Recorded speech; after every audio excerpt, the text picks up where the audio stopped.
Mga boss at good morning. Project update tayo ng Lima Brosa Phase 3. Ito yung block 29 ng Lima Brosa Phase 3 Linea. Okay, and then fence project tayo dito. And front na tayo, then sa likod naman plastering na. So pasilip tayo. Block 29 na tama boss, let's go.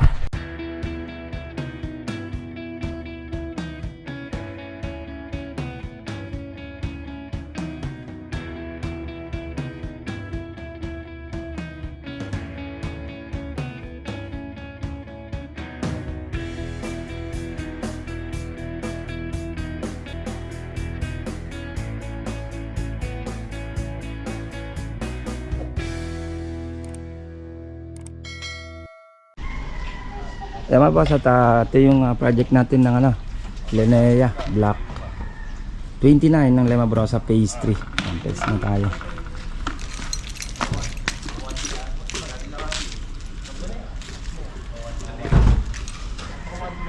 Phase na tayo sa front.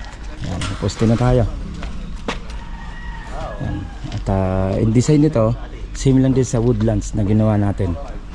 Tapos binakbak na rin natin nandun para kumunik yung ating wall dito sa fence, yan, sa dating unit. Yan. Tapos dito wala pa yung dito, wala yung abang dito tubo.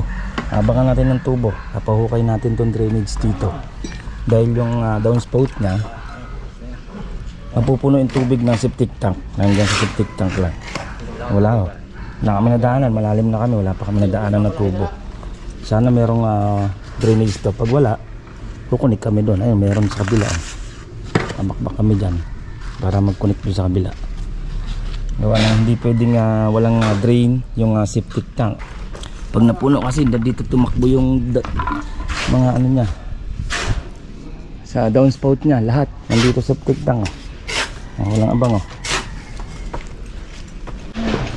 Yan, tatapatan na lang natin yung yan, yung guwit ng pinagkatingan ng kalsada. Dito bubutasan sa may pangalawang septic tank. Plus ito malalagyan na natin, abangan na natin ng 4 tubo, lalagyan natin doon. May drainage doon pero papahukay muna natin yan dito.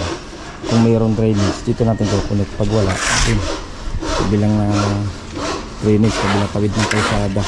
Papaalam muna natin kay client sa office na magtatawid tayo, mabakbakin ng konti yung ng kalsada, ng 4 tubo lagyan natin para safety.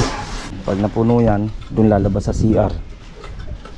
Basta ang design nito same lang din sa block 39 ng The Woodland 13 Martes ng Cavite. Ano tayo natin dito, forma na tayo. Tapos tubular, steel matting. Ito yung galvanized na steel matting. Dito same lang din sa design.